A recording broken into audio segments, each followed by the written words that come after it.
Hello students, मु मनीषा आपण समस्त को स्वागत करुछि मोर यूट्यूब चैनल संस्कृत ई क्लासरूम को।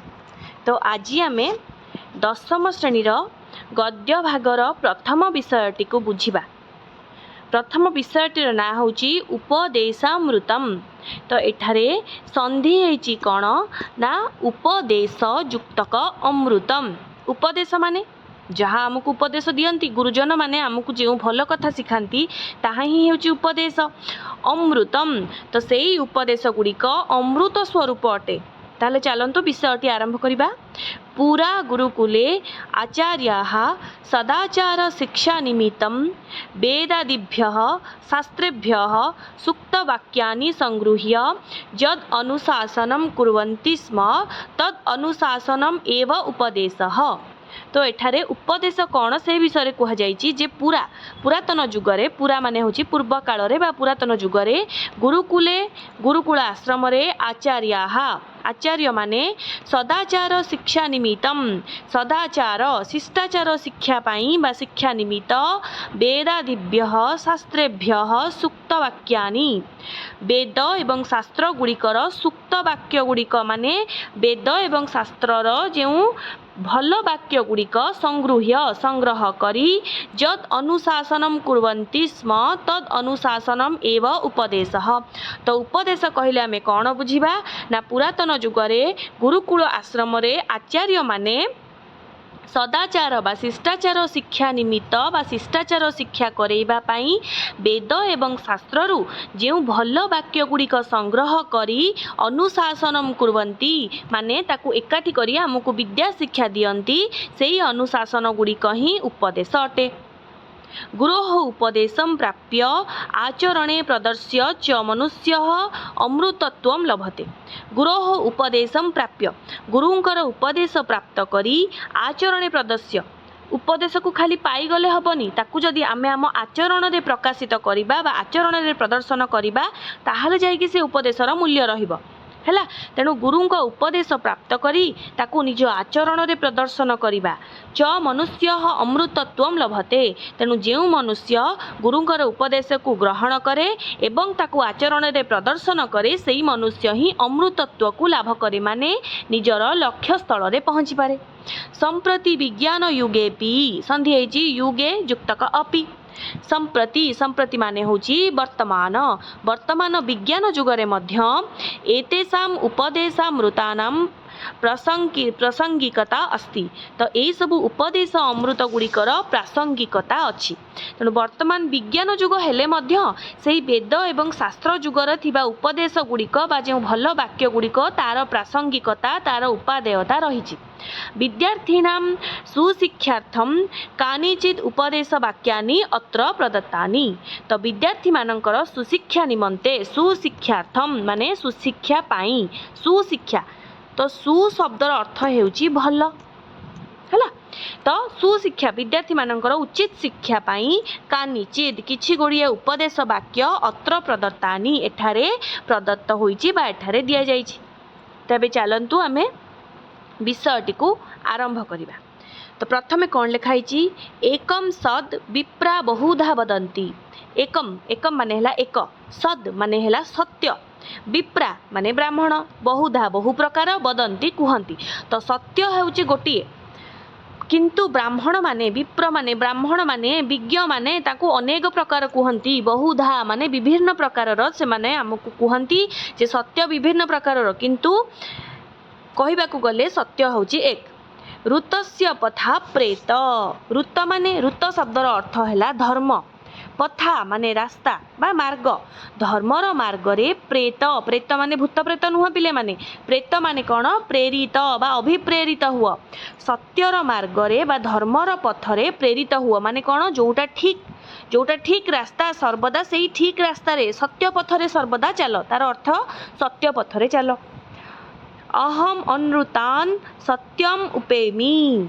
तो कौन मु अहम शब्दर अर्थ है मु कौन अनृतान माने अधर्मरु सत्य को प्राप्त करी माने एठी से कहचंती जे मु असत्य पथरु सत्य पथ को जीवी ହେଲା। ମୁଁ ଅସତ୍ୟ ପଥରୁ ବା ଅଧର୍ମ ପଥରୁ ସତ୍ୟକୁ ଯିବି, ମାନେ ଯେଉଁଟା ଖରାପ କାମ ମୁଁ ତାକୁ ତ୍ୟାଗ କରିକି ଯେଉଁଟା ଭଲ କାମ ମୁଁ ସେଇ ଜିନିଷଟାକୁ କରିବି ହେଲା।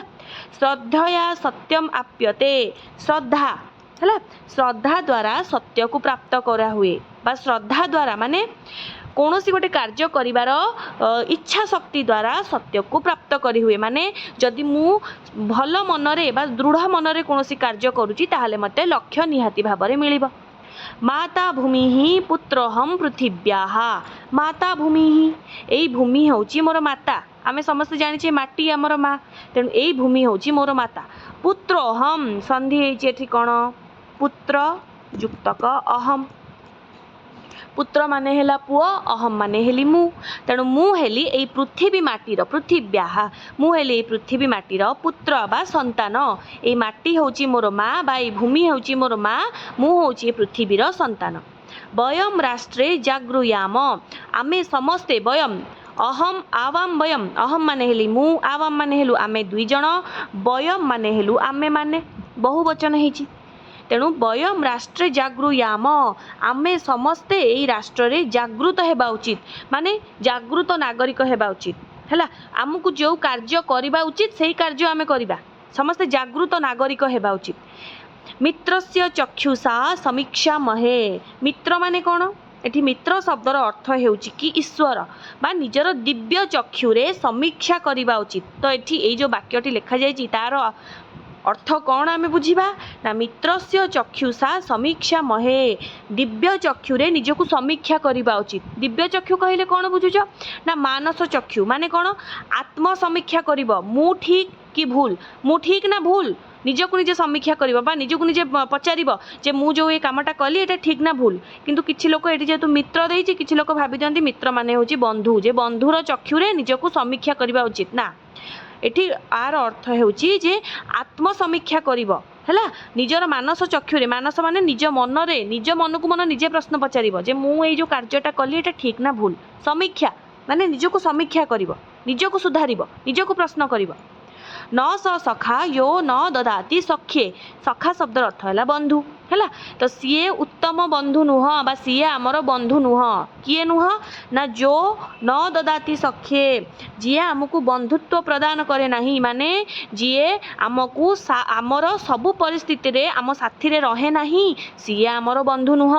असली बंधु किए बा असली मित्र किए, जे समस्त परिस्थिति रे आम साथी रे रहिबो, भूलटा को भूल कहब, ठीकटा को ठीक कहब, सीए होची आमर मित्र। तेणु सीए असली मित्र नुह बा सीए असली सखा नुह, जीए आमको बंधुत्व प्रदान करे नहीं। आज मु गोटे असुविधा पड़ी, मु जहाँ बेस्ट फ्रेंड बोली कहूँ, सी मत छाड़ी देकी पलैला असुविधा, ताले सी कौन मोर बंधु कि, से मोर बंधु नुह। तेणु जीए मते बंधुत्व प्रदान करे नहीं, सीए मोर असली बंधु नुह। तापर देख तन्मे मनः शिव संकल्पम अस्तु, एटी संधि है शिव संकल्पम युक्तक अस्तु। अस्तु शब्दर अर्थ है हौ, अस्तु माने हेउ है। तन्मे संधि है तत् युक्तक में, तो सेई मोर मन शिव संकल्प हौ, माने मोर से जो मन कल्याणकारी हौ, मंगलकारी हौ। यही आम जितेबाला जेकोसी पूजा करुचे यज्ञ करुचे आम से संकल्प करुचे, से संकल्प बेले यहाँ गोटे मंत्र शिव संकल्प मंत्र से आम बोलुचे जे तत् मे मन शिव संकल्प मस्तु, से मोर मन शिव संकल्प हो माने मंगलमय हो, मु जो भी काम करुची ताहा सब बेले मंगलमय हो, मो मन सब बेले निर्मल रहू है। आरोह तमसो ज्योति ही, आरोह, आरोह शब्दर अर्थ कौन, आरोह शब्दर अर्थ कौन माने मो मनरु समस्त अंधकार दूर हेउ एवं कौन मु ज्योति ही आलोक आड़ू को गमन करे। आरोह, आरोह अवरोह, आरोह माने ऊपर को चढ़ा, अवरोह माने तलू को ओह्लैवा। आमे समस्ते जानिचे आरोह प्रणाली अवरोह प्रणाली, आरोह माने चढ़ा, अवरोह माने ओह्लैवा। तो मु कौन अंधारु आलोक आड़ू को गति करे, माने मु ऊपर को जाए, मु अंधारु आलोक को गति करे। तमसो, तमस शब्दर अर्थ है अंधकार। तमसो मा ज्योतिर्गमय आमे पढ़ीचे, तमसो मा ज्योतिर्गमय माने अंधारु मु ज्योति आलोक आड़ को जाए, ज्योति माने हो आलोक। तेणु मोर से जो मन अंधारु आलोक आड़ को गति करू। चरई बेती चरन वै मधु बिंदती, तो चरैबेति शब्दर अर्थ है अग्रसर हुआ है। तेणु एठारे आमको प्रेरणा दि जाए जे तुमे माने आगु को बढ़, अग्रसर हुए माने आगु को बढ़ी चल, आगु को बढ़ी चल, आगु को बढ़ी चल। चरण वै मधु बिंदती, तो जे पर्यंत निज लक्ष्य प्राप्त होना। हाँ मधु, मधु शब्दर अर्थ कौन महू कि मधु शब्दर अर्थ हूँ निजर लक्ष्य स्थल है। तो जे पर्यंत तुम्हें महू को न पाइच से पर्यंत आगु को बढ़। महू माने कौन लक्ष्य स्थल। जे पर्यंत तुम्हें तुम लक्ष्य स्थल प्राप्त न होइच, तुमर जहाँ गोल माने तुम मानकर जहाँ गोल तुम्हें अचीव न कर से पर्यंत तुम्हें आगु को बढ़ी चल। माने धर मोर परीक्षा अच्छी, मु परीक्षा रे फास्ट हेबी माने हेबी, तेणु एटा मोर लक्ष्य हवा उचित। जो जाके मु फास्ट न होइछि से जाके मु निरंतर परिश्रम करी, परिश्रम न करिकि मु बसी रहिले तो प्रथम हो जीविनी ना, भल मार्क नहीं आसबिनी ना। तेणु जे पर्यंत मु मो लक्ष्य स्थल रे प्राप्त न होइछि से पर्यंत मु आगु को अग्रसर हेबी। विद्यया अमृतम अश्नुते, विद्या माने कौन विद्या द्वारा अमृत को प्राप्ति हुए। विद्यया विद्या द्वारा अमृतम अश्नुते, अश्नुते शब्द अर्थ है प्राप्त हुए। तो विद्या द्वारा अमृत को प्राप्त हुए माने कौन, अमृत माने कौन ये जो अमृत जो समुद्र मंथन जो अमृत बाहर से अमृत ना, अमृत माने लक्ष्य स्थल। विद्या द्वारा निजर लक्ष्य प्राप्त हो पारे। जदि आमे विद्या अध्ययन करिबा ताहले हमर जहाँ भी लक्ष्य स्थल आमे ताकू पाई परिबा है। विद्या माने आमे जदि परिश्रम करिबा हमर लक्ष्य को निहाती पाइबा। आमे जदि परिश्रम न करिबा मने मने भाबिबा आमे 10 रे 99% रखिबु। अरे केमिति रखिबु, आमे तो परिश्रम करिनु। जदि आमे परिश्रम करिबु ताहले आमे निश्चय भाव रे विद्या द्वारा अमृत बा लक्ष्य स्थल को अश्नुते माने प्राप्त होई पारिबु। सत्यम वद धर्मम चर, सत्यम वद, वद शब्द अर्थ कौन कुह, सबु बेले सत्य कुह। धर्मम चर, चर माने कौन आचरण कर, धर्म को आचरण कर, जोटा ठीक ताकू आचरण कर। स्वाध्यायात मा प्रमदः, स्वाध्यायात संधि हेची स्वाध्यायात मा, तो मा शब्दर अर्थ संस्कृत रे होची नाही हैला। मा शब्दर अर्थ कौन नाही, तेणु स्वाध्याय माने माने पाठ पढ़ा बा पाठ पठन। स्वाध्याय माने स्व अध्ययन माने पढ़िबा कार्यरू केबे भी प्रमदः केबे भी विरत हुओ नाही। माने तमर जोटा कर्तव्य तादरू केबे विच्युत हुए नाही, जोटा कर्तव्य सेटा सब बेले करि चलो। स्वाध्यायात मा प्रमदः, निजर पाठ पठनरू केबे भी विरत हुओ नाही। सत्यात न प्रमदितव्यम, एठी भी संधि हेची सत्या न, कौन हेची सत्यात जुक्तक न। देख पिले माने कौन हेची एठी संधि सत्यात जुक्तक न, तो सत्यरू केबे भी विच्युत हुओ नाही। से कौन कहिला, सत्यम वद धर्मम चर, सत्य कुह धर्म को आचरण कर, पाठ पठनरू केबे भी विच्युत हुओ नाही बा केबे भी विरत हुओ नाही। सत्यात सत्य कथा कहबारू केबे भी विरत हुओ नाही, माने सब सर्वदा सत्य कुह, जहाँ भी परिस्थिति होना कहीं सर्वदा सत्य कुह। धर्मात न प्रमदितव्यम, धर्मरू केबे विच्युत हुओ नाही बा जदि जोटा ठीक काम ताकू करबाकू केबे पछाओ नाही। तेणु धर्म कार्य करबारू केबे भी विरत हुओ नाही। विरत माने कौन डराओ नाही बा पछाओ नाही हैला बा रही जाओ नाही। कुशलात न प्रमदितव्यम, कुशल माने निजर स्वास्थ्य उपरे सर्वदा ध्यान दियो, ताधरू भी केबे भी विरत हुओ नाही। कुशल माने निजर मंगल, अरे निजर जदि देह खराब थी मु समाजर मंगल केमिति करिवि, निजर लक्ष्य साधन मु केमिति करिवि। तेणु निजर कुशल माने निजर आग मंगल कामना कर, आग निजर स्वास्थ्य जग, निजर केमिति उन्नति हो